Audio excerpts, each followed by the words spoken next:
So hey guys, I'm Jay Surya and this video is all about the second task of the GRIP internship program from the Sparks Foundation.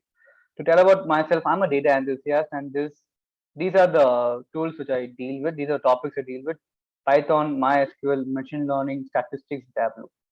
And to tell about my profile, I'm an experienced individual from banking and logistics domain, looking for jobs in data science field after pursuing a full-time PG program data science engineer. That's it. Let's jump into the task objective.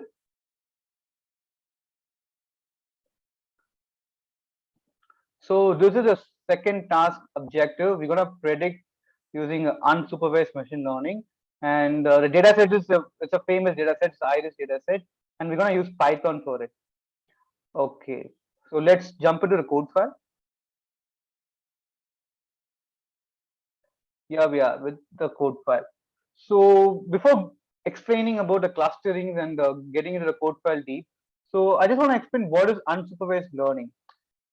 It is a type of machine learning in which models are trained using unlabeled data sets and are allowed to act on a data without any supervision. And also, it will perform this task by clustering the data sets, the data points of the data sets into the groups with according to the similarities of the data points itself. So these are the definitions of the unsupervised learning. And to tell about the clustering, it is a type of unsupervised learning method which draw references from the data sets consisting of the unlabeled responses. So what clustering do is it will group a set of data points which are similar to each other, and it gonna differentiate from one cluster to another cluster. So that's what it's gonna do. And we got two clusters today. One is k-means, another one is hierarchical agglomerative. And to deal about k-means, what k-means will do is it will always deal with a distance method. First of all, it will come to the centroid. It will take a data point as a centroid, and it will uh, calculate a distance method. And a near data points to the centroid will form a cluster. And this method will be recursive until every data points are settled into one cluster. So this is how it will deal.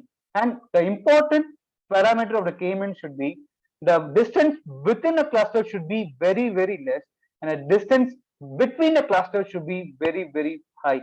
So this is what the k-means parameter. And next is what we deal about hierarchical and agglomerative. In hierarchical, we got two things: agglomerative, which always follow the bottom to top method. Hierarchical is nothing but a tree-based clustering method, which they uh, each and every separate data point will be formed considered into a cluster, and it follows the bottom to top approach, and it will create a cluster into it. So we'll see more about this in the following minutes. So these are the necessary libraries. We are importing it, NumPy pandas and Seaborn and Matplotlib for the visualization. And we're gonna read the data set with the pandas read CSV function. And first of all, we should understand the data. We got ID, sepal length, sepal width, petal width, species.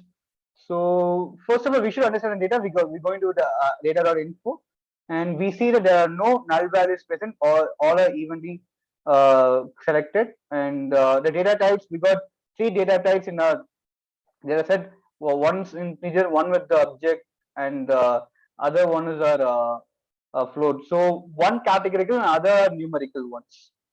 So since ID is going to be a unique one, so we are dropping the ID. First of all, we have to check whether the IDs are unique, but pretty much the IDs will be unique everywhere. So we are dropping the IDs since it will be an insignificant column for our future learnings. And first of all, we're going to see how the dynamics of data.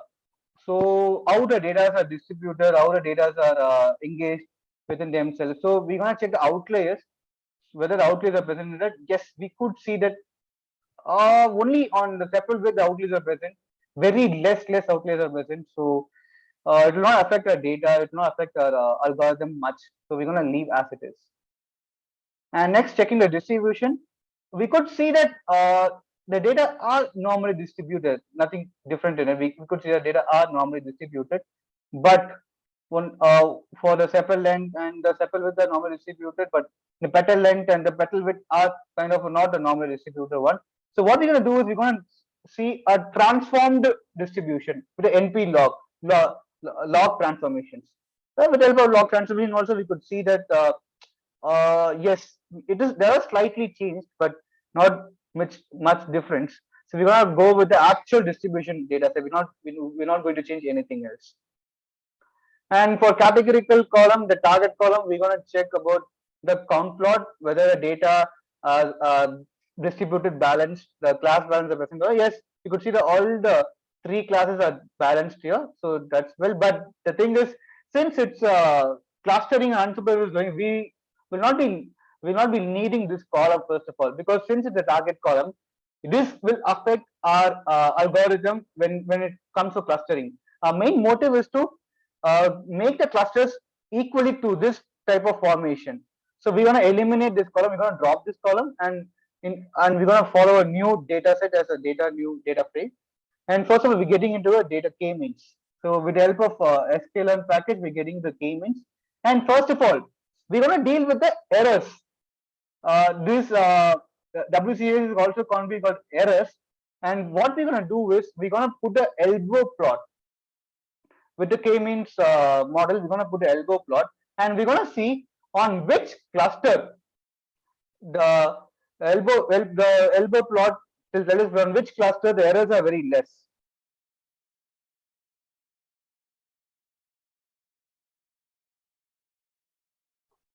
And in that we could see that on the third cluster the errors are being neutral over here. So that's what we get it from the within cluster sum of square.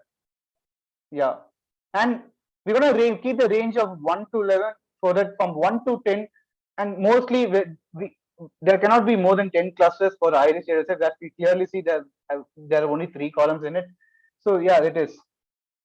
So from the elbow plot, we could see that at the point of third cluster, the WCSS levels are at the base.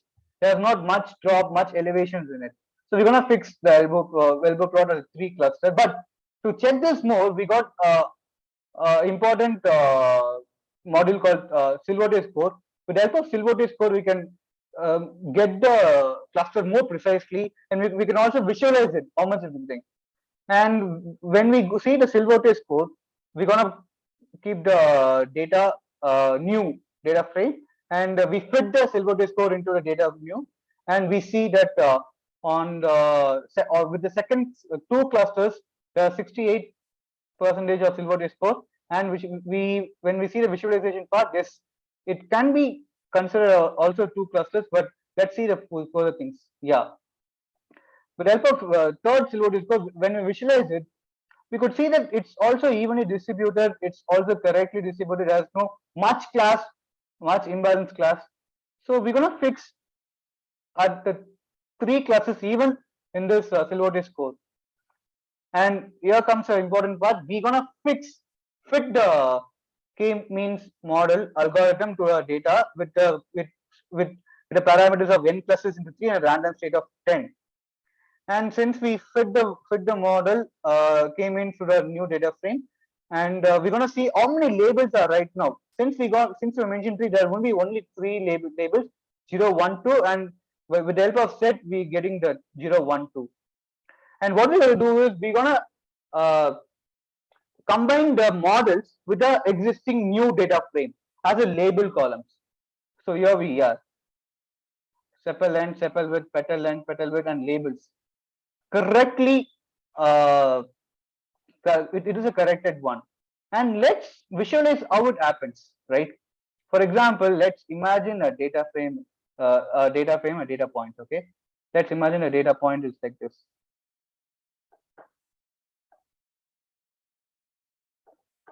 Sorry about my scribbling. Okay, now what we're going to do is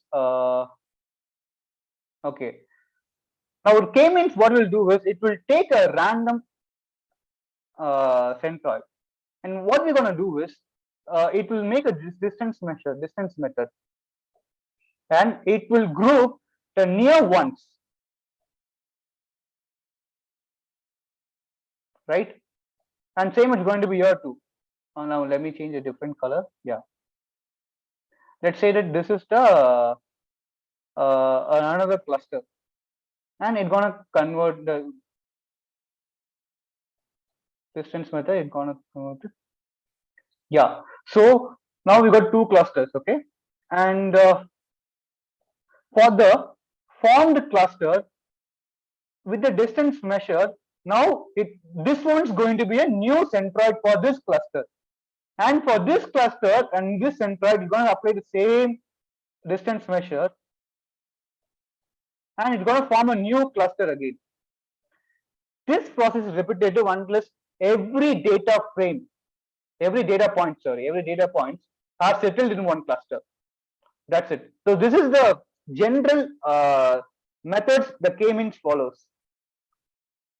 Let's take this thing.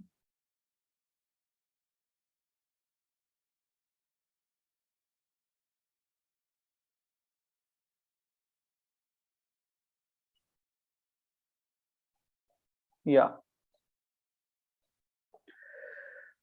So we're going to analyze how the clusters have been made. So we just want to analyze the whether the important part of the clustering is we have to get insights from the clustering. After with the help of the clusters, with the concept, we have to get inferences, business insights, so that we can make this as a classification model also. But before getting into the clustering, we have to have some domain knowledge to comment about the insights, to comment about the clusters. Since we lack the domain knowledge, but this is the base thing. We have to see the how it has been separated and all. For example, for sepal length and petal width, this cluster is very low. The violet cluster is very medium, and the black cluster is very high. That is how we can analyze it, as we don't have a domain knowledge in it. And since we in the scatter plot also we cannot much get info much about this. Yeah. So now let's go into agglomerative, another part of clustering. Agglomerative, since we also explained how the agglomerative works with the hierarchical, with the bottom to top approach is agglomerative one, and with the help of dendrogram we can visualize it. So first, there are 5 methods in the agglomerative: single, complete, average, centroid, and ward. By default in the agglomerative, the ward will be the default one. And this is how we visualize it. For a single, the score of the agglomerative will be 87%, and we could see that, yeah, perfectly 2. Let me don't note it. We can cut at 2. Even we can go for 3, but as we see, but the clear dendrogram shows that the 2 clusters will form here. Yeah. Let me erase it. Yeah.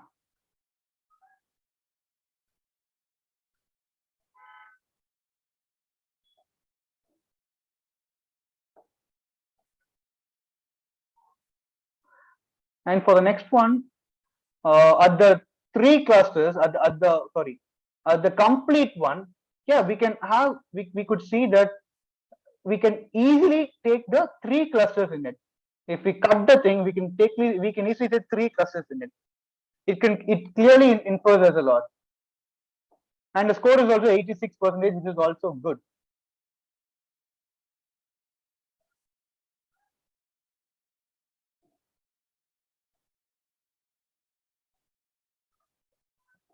And for the average one, even average one looks good, but the score is also looks good, but the clustering part is not that much great, I would say.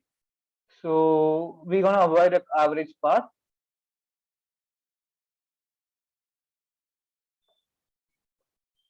And on a centroid one, even a centroid and average is going to be same thing, but it's going to be the same thing. But so let's get into what. Wow, I would say that WAR is a great cluster. it's going to be evenly difference clustered. So its also score is also 87%, 88%. So I'm going to take from the what as is a default one. We don't have to mention it in the agglomerative, and even in agglomerative clustering we can mention the Silhouette score. We can get the inference from Silhouette score. And as we could see, our third cluster is 61%, which is the second highest. It looks pretty good too. So even in the agglomerative clusters, we're gonna take from the even agglomerative cluster, we're going to take only 3 clusters. And for the agglomerative, we're gonna frame the different data sets. Yeah, and yeah, the same process how we follow the k-means. We're gonna fix the agglomerative clusters and n clusters to 3. Since the default method is going to be what we're gonna keep it as is, we won't mention anything. And with the help of set function, we're gonna get the 3 unique labels. We got that, and the data new algorithm. We're gonna we're gonna combine the agglomerative labels with the agglomerative data frame as a label, and this process is same. We could see that there's a different label that, and when we do with the k-means and we do with the agglomerative, the labels name need not to be same. For example, in the agglomerative, this is 1, and if you go with the k-means, this is going to be, I think, different. Yeah, this is going to be 0, and that difference, that's because the difference of the algorithms, that we need not to look more into it. Yeah, and the same process, we could say that the power plot, even the colors are going to be changed, that we don't have to worry about it. Yeah, and yeah, for all the visualization, the important part is visualization and getting inference from the visualization part. Since we lack domain knowledge, we cannot comment much about it. Yeah, so that's the video, guys. This is all about the k-means hierarchical clustering from the supervised machine learning. See you in the next task, next video. Thank you.